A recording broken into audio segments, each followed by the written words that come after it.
emerged that the pilot in command of an Air India flight was doped, possibly on marijuana, there are more shocking details that are now emerging. The crew of the AI-2379 that was flying from Phuket to Delhi has told the airline in their portal that the pilot was out of control. The crew says he was unable to walk and had to be helped to his seat in the cockpit after the plane plunged 300 feet, reportedly because of a hydraulic failure. The co-pilot who was piloting the flight landed the aircraft after it plunged some 300 feet. Now, the crew has been grilled by the AAIB today, so has the pilot and the co-pilot. What the crew is saying, ladies and gentlemen, is pretty much in keeping with what passengers on board the flight are saying as well, that the pilot showed up disheveled for the flight and was unsteady on his feet. Let's hear from one of the passengers. हमारे साथ जो आगे बैठे हुए थे ना, वो उन्होंने पहले ही शुरू में जैसे वो पायलट घुसा तभी उन्होंने बोला कि ये सीधा ही नहीं चल पा रहा है, शर्ट भी टक्ड इन नहीं है। ऐसा हम लोग तो पायलट्स का मतलब समझते हैं कि एकदम बहुत टिप टॉप आएंगे और बहुत अच्छे से वेल बिहेव्ड होंगे, तो वो तो जब ही समझ में आ गया था। फिर हमको भी बाद में लगा, जब वो बाद में निकल के बाहर आया था, गुस्से में ही थोड़ा सा आया, तब लगा तो सही कि वो he is not in a good condition. तो मेरे को सबसे ज़्यादा चिंता हुई बच्चों की। हमारे पास में जो बैठा हुआ था, मेरा दोता बैठा हुआ था, मैंने ज़ोर से उसको पकड़ के बेल्ट लगाई, उसमें वो हैंडल मेरे यहाँ पे घुस के रिब्स में दो में थोड़े चोट आई है। और मेरे हस्बैंड तो एकदम हवा में ही चले गए वहाँ उसमें, तो हम जोर जोर से मैं चिल्ला रही थी उनका नाम, तो फिर उनको एकदम से होश आया, उठ के सीट पे बैठे। आप इतनी बड़ी कंपनी चला रहे हैं तो उसका थोड़ा आप अपने ध्यान रखो लोगों का। हम इतना ट्रस्ट करके आप बैठ जाते हैं, हम 17-17 घंटे की फ्लाइट्स में बैठते हैं। उतरने के बाद भी केयर नहीं थी वहाँ, इतना हल्ला मचाना पड़ा, पानी पूछने के लिए कोई नहीं, एम्बुलेंस में अंदर चढ़ने के लिए कोई नहीं। It was so bad. Now, the AAIB that is probing the incident today has grilled the man in the eye of the storm, the pilot in command, who failed his dope test.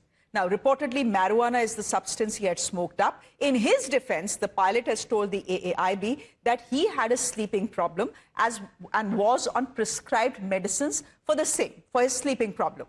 He also says he came for the flight and told the co-pilot he would be napping for 35 minutes, which he did. He then wakes up, he went to the washroom, and when he comes back is when this technical failure or this hydraulic failure takes place. He falls on the ground, was helped by the crew, and was finally able to strap himself up. What he did after that is also raising eyebrows. He comes out, once the plane has been steadied, he comes out, takes to the microphone and appeals to passengers not to take videos or post them on social media because it could ruin his future. He says, don't do it in the name of humanity. Ladies and gentlemen, all accounts based on sources now are clear about three things. One, that the pilot had consumed some form of marijuana. Now, whether it was for medicinal or recreational purposes is a subject of an inquiry. I will not speculate there. Number two, the plane nose diving was not because of the commander, since in any case he was not flying. And number three, it was the first officer who saved the day. Question is, did the pilot in command inform anyone at Air India or at the Phuket airport that he was sleep deprived and was unable to fly? Because after all, he did feel the need to take a 35-minute nap. Is it kosher for a commander to nap at the commencement of a flight or even 20 minutes into a flight? And when his job is to ensure the safety of passengers, did he actually end up doing it? And honestly, why on earth is Air India silent? That is a question that will be asked. Question also is it time for India to make the dope test for pilots stronger than it is? Right now, if this pilot, if this is the first offense of this pilot as far as doping is concerned, he will be able to fly in the next 6 months. He will be sent for some rehabilitation, etc., and then back again. If this is his second, then he will be back in action in 3 years. The opposition today, ladies and gentlemen, is demanding answers.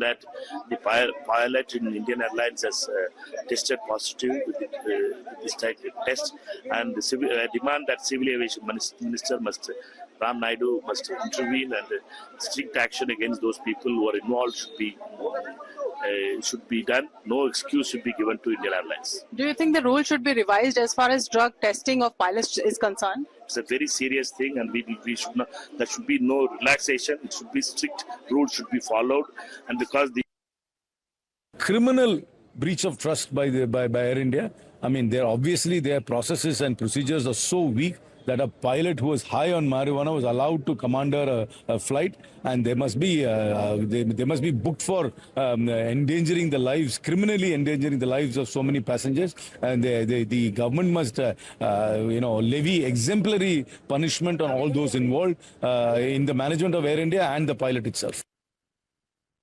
My guest this evening, Captain Sam Thomas, is back on the show with us. Good evening, Captain Thomas, President of the Airlines Pilots Association of India.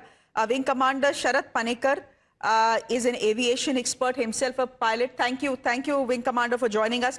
Mark Martin is CEO of Martin Consulting. Thank you, Mark. Good evening to you. And Captain Kabir Malik is an aviation expert who is joining us on the broadcast as well. Now, if Captain Kabir Malik wants to steady his frame, I think he's in the car. If he wants to steady his frame, he can do that. Captain Malik, we don't want you to be in any sort of accident. God knows that we almost had one mid-air. We don't want anything untoward happening to you. So in case you want to steady your frame, you can do that. Captain Sam Thomas, for the last 3 days that you have been on my show since Sunday, you have been maintaining, Captain Thomas, that the pilot in command is actually a hero. That the media is villainizing him by presenting half-baked facts, and he's actually a hero who saved lives, didn't put lives at risk. After the sequence of events that is now clear, after what the crew is saying, Captain Thomas, after it is now clear that he was not in command, he was not the one piloting the flight when this 300 feet dip happens, will you still say he's a hero? No, firstly, I'll accuse you of misrepresenting whatever I've said because it's on record. These facts that I have said on your channel with you. Firstly, I know very well that the P2 was on the controls. Okay? And the captain was standing behind. When you say P2, you mean the co-pilot, hai na? Yes. Yeah, okay. Yes. Okay? So I have spoken extensively to the pilot, the co-pilot, and the cabin crew in charge. So I'm aware of exactly what has happened, and I have the reports of whatever transpired in the aircraft. Now, I've submitted those reports, and based on that, it is very clear what has happened. And I am telling that the P2, who did a fantastic job in controlling the airplane, and further decisions by the captain have also been exemplary. Okay? Now, you're saying he is tested positive for marijuana. From morning, this has been going on every channel. Have any of you got a receipt or a note to say that, yes, this is, when you're condemning a guy for a second drug test, you at least need to give him... I'd like to come in, guys. I'd like to come in here. Give me a moment. No, give me a moment. Let Captain Sam Thomas finish, then you can come in. Go ahead, Captain Thomas. Okay, the least we can expect from the agencies is that you give the pilot his drug test report and say, look, boss, you have failed on 2 consecutive occasions, and this is the receipt. So that he has legal recourse to whatever he can do. The third is, what is the secrecy, both from Air India's side and DGCA, one, and AAIB. Now, forget the secrecy. What about calibrated leaks that are coming out? And whatever I have said on your channel, I'm sure you have the records of that. Correct. We can just sit together and go through the records of if even I have said one thing that is wrong. So, Captain Sam Thomas, Shreya, are you denying... Ek minute, Captain Sam Thomas, ek minute.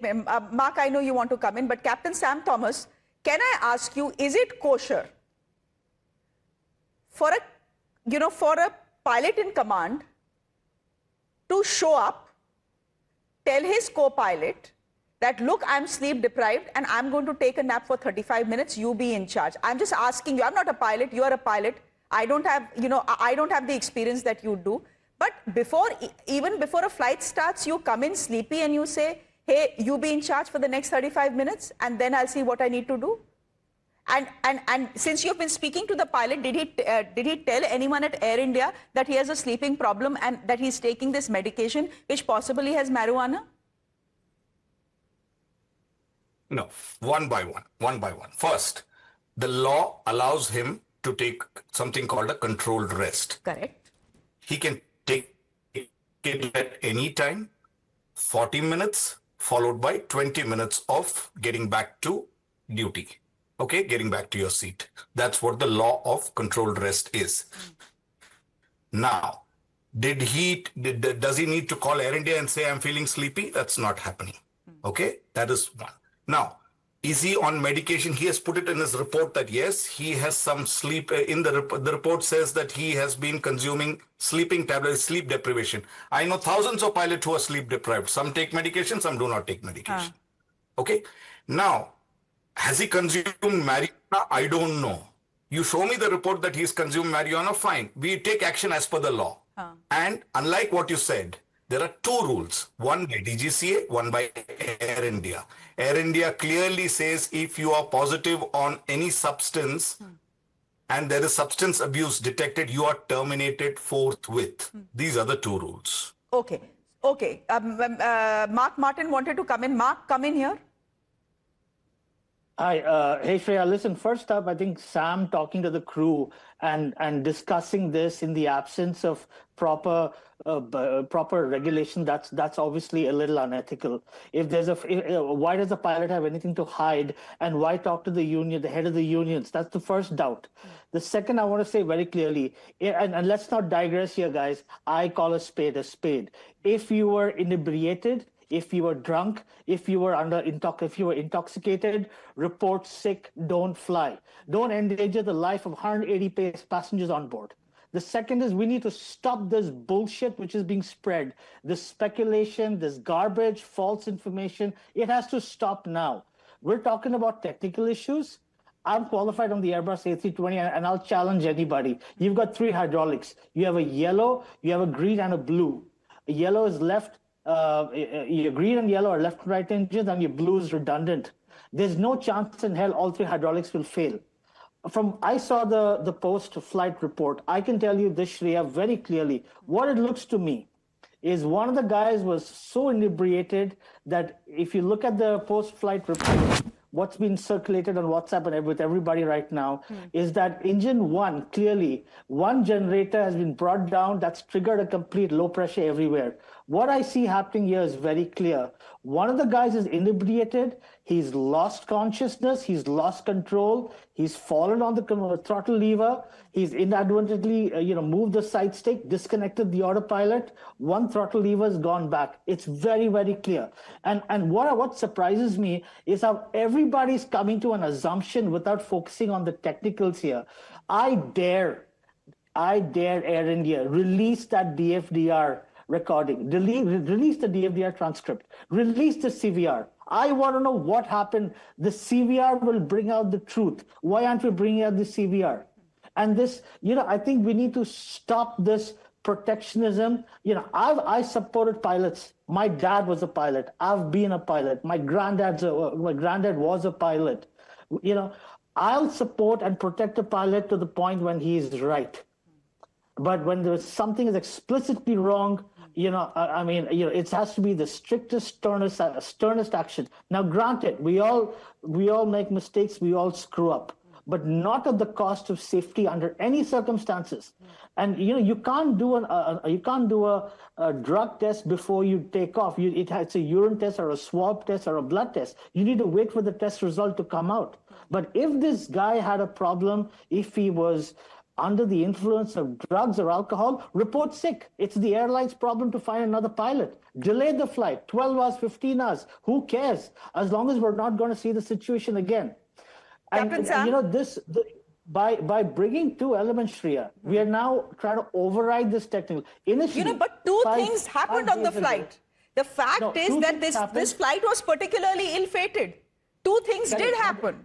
There was supposedly a pilot who was high, and then there is some sort of hydraulic failure or technical failure that happens. So it happened. Not a failure. If you're not mixing the issues, it happened.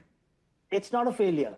it is an induced failure. It will only happen when somebody cuts power in one engine, when the hydraulic pump completely stops producing hydraulic power anymore. Then the yellow and then the blue kick in, and then you have low pressure. You're making some very serious charges here. I'll let Captain Thomas come in, but you're making some very serious charges here.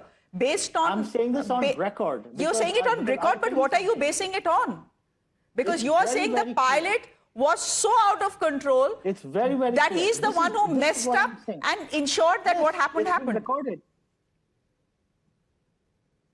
It could have been he tripped, he fell, he slipped, he was inebriated, he lost his balance. Something has triggered everything to go up. Because I'll tell you one thing, in an Airbus A320, you have stall protection, you have upset recovery protection, you have you have 2 elevator aileron controls, 2 ELACs, you have dual computers throughout. It is impossible to put that aircraft in an uncontrolled maneuver. Even if it's a stall, you have alpha floor that brings the aircraft back. It gives you maximum continuous thrust to stabilize the aircraft. Okay. There's no chance in hell. Now I'll tell you one more thing, Shreya, before I close. If this was 6,000 feet drop, 6,000 feet, then I'll say, okay, something's wrong with the aircraft. Something is technically wrong. At 300 feet, that's 90 meters. That's not even 2-story. That's not even a 25, 30-story building. 300 feet implies something has happened. One of the guys has either got tripped or fallen on the controls. Everything has gone completely haywire. The co-pilot has had to correct it, bring it back into action. Okay. And we're only going, and I'm staking this claim, and we'll only know when the CVR tape gets out. And I want those CVR tapes to get out so we can stop this protecting of the pilot and kill this darn speculation for good. Okay, since we have all pilots on the show, I will let Captain Thomas respond to you, and then I'll bring in Wing Commander Panikkar. Go ahead, Sam Thomas. Yeah, firstly, bizarre claims. He fell down on that. Firstly, he starts off with saying that the 3 hydraulic system can't fail. Then if somebody trips and falls on something, it will fail.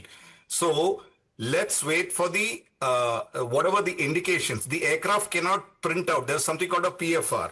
And everybody is flown A320. It's not like a unique airplane in the world. And it cannot be stalled. Air France 447 stalled all the way to the sea because the pilots were pulling back on it. And here, 447.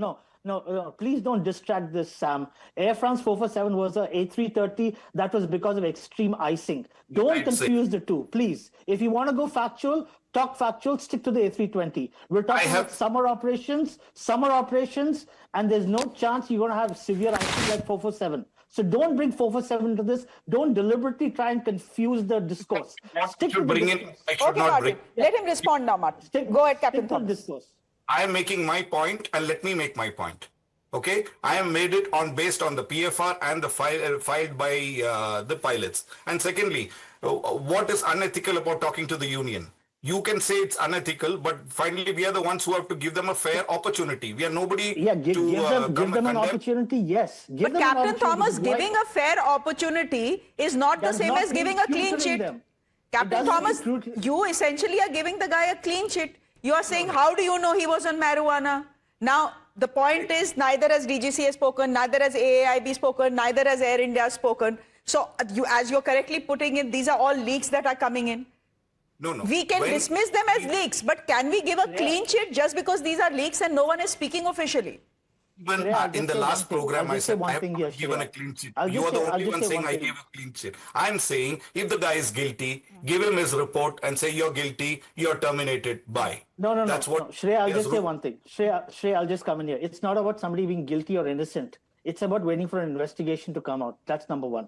The second is clean sheet can only be given after a full investigation is done. That's the second point. The third point I'm going to say is under any circumstances, the union, instead of protecting or guarding or trying to save this guy, should be the first to get up and say, yes, we're also concerned. Other union members are flying aircraft. We want to know what happened. If something is serious, maybe I've seen incidents where a pilot has had a piece of chocolate cake which had rum. He blew positive. The poor guy lost his license for no reason.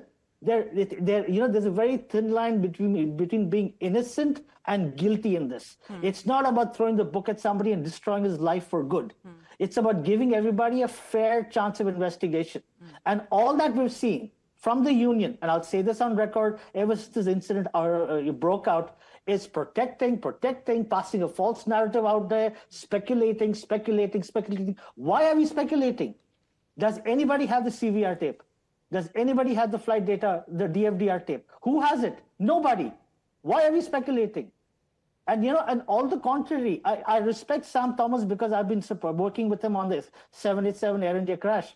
On the contrary, what the union should be doing is issuing a statement that we will ensure a fair investigation happens. We will make sure that there'll be full cooperation from the union. We will ensure that we will impart recommendations into training and change of SOP. We will do everything we can as a union, as a pilot union, to make aviation more safer, not defend this blindly. Okay.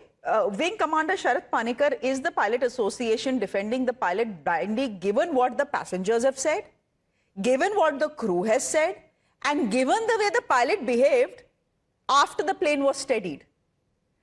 He said, at one point, and that video is now viral, I'm sure all of you have heard it. At one point, he's saying, you don't understand. This is no one's fault.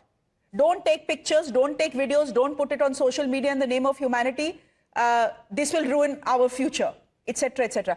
If the guy is fairly confident that he did his best under the circumstances, why would he come out and say something like this? Is there any reason for the crew to tell the airline that the guy was not in control? They have no reason to lie. Passengers have no reason to lie when they say he came in disheveled, he was unsteady on his feet. Kuch to gadbad tha na. Okay, can I weigh in here? Good evening, Shreya. Good evening, everybody. At the outset, I think we should just wait to figure out what the hell is happening. Right now, we do not have any official reports at all. We do not have a report from the AIB or from Air India about the CVR or about the DFDR. We actually do not know what has happened technically in relation to the aircraft. That's number one. Number two, as far as consumption of marijuana, the alleged consumption of marijuana or any other psychotropic substances is concerned, two things emerge in this. One, it is banned, right? There is a very clear car on this, that is civil aviation requirements. It's car F5, if I'm not mistaken, which is a 4-page car, the civil aviation requirement, which deals very specifically with doping and with cases of usage of psychotropic substances. There are 6 substances mentioned in that in which dope testing is associated with and which the blood or urine sample is likely to be tested. Now, if marijuana is just one of those 6, once, just to go over the facts and the situation as it is emerged from Phuket, prior to starting the flight in Phuket, there is no breathalyzer, there is no dope testing. It is only at the first port of call in India that a breathalyzer and or dope testing will occur. That's number one. So first, from the starting point, to say that he should have undergone this or he should have undergone that, or if he's not fit or he's not, it's left to the judgment of the pilot. If he's unfit or unable to operate the flight, he should have reported sick. That's number one. Should he have taken a call that I'm okay, and if I rest for a little while, I'll be fine? That is his call. He's a pilot in command, and we should respect that. That's number one. Once he's on the flight, clearly the observations made by the crew, the observations made by the passengers, the observations made by his co-pilot do not indicate prima facie that he probably would have been in the best of capability to have piloted that flight safely. Correct. I mean, of that, there is no ambiguity, there's no doubt. But let's look at his actions subsequently. He has taken a call, number one, to continue the flight. He's taken a call, number two, to take control rest, which in his opinion, one second, just let me finish, which in his opinion would have rendered him capable of acting as a pilot in command. He's the pilot in command in any case. Acting as a pilot in command, being fully there after his rest period is over. That's entirely his prerogative, and it's completely legal and within the law. Next comes as to what actually happened. Was it turbulence, which is a meteorological phenomena? One second. Which is a meteorological phenomena? Or was it induced by some sort of a technical glitch or a snag which caused the aircraft to temporarily lose control over its altitude holding capability and lose that amount of height, which resulted in injuries, both to crew and to the passengers? This has to be examined first. No, it has to be examined. You are also telling us don't jump to conclusions. Let the inquiry report be out. Of course, let the inquiry report be out. But we've been waiting for a year, and there is no inquiry report on the Air India crash that happened in Ahmedabad. So we don't know what happens to these to these inquiry reports. The fact is that there are lives that were put at risk. The fact is 24 people were injured. The fact is that the pilot in command failed a dope test. And the fact also is that the flight plunged some 300 feet. These are the facts. Shreya, I'm just going to put losing altitude in turbulence is nothing surprising. Sir, there was no turbulence. There was no turbulence because Air India initially mentioned turbulence and then decided not to mention it in its press note. So, apart from day one, turbulence has not been mentioned so far. Captain Kabir Malik, just coming here, is everyone getting to, are you seeing this as a witch hunt against the pilot? Or, is everyone being way too kind to the pilot here? If I show up at my job, sleepy, and I say, okay, for the first half an hour, I'm going to sleep and then I'm going to come to work and there is an emergency and a junior is dealing with that emergency, I mean, I don't see how that is okay. See, if I'll consider this thing, it has happened. Actually, it was a big mistake done by this pilot in command who was operating this flight. And he was completely influenced of drugs because I witnessed one of passengers. He completely described his body structure, body language, the way he was walking when he was entered inside the cockpit. Completely, we have to be agree and we have to be completely agree on that he was not capable to sit even, not even to walk. And he just got the permission from the co-pilot that he is going to be sleep for 10 to 40 minutes. That month, he was not able to, control the flights or able to. Mark wants to come in here. Okay, give me a minute. One minute, ma'am. He spoke lots on these topics. Let me concrete it. And secondly, then he is not able, and after that when the plane was come into the control, he announced that don't click the pictures. When a person he's done any mistake, something like that, he tried to hide the story, so he did at that time. Secondly, if something was happened, definitely they would be there. Would call to the midday call also to the ATC, and the plane was land nearby airport also. It was nothing there. Then it is very much clear that it was happened in the influence of the drugs. Yeah. Okay. That is, there is no, I think, argument on that. No, there was a co-pilot also. No, so there was a co-pilot also, and maybe the decision to land in Delhi was because better medical care would be available there. We can give him the benefit of doubt there, but I think Mark wants to come in. Mark? Yeah. Shreya, I'll just say, bring 2 points over here. We're talking about guilty or innocent. If the pilot was guilty, and if all the crew were guilty, why will they consult the union head immediately? And why will they have multiple deliberations with the union? So clearly he's guilty.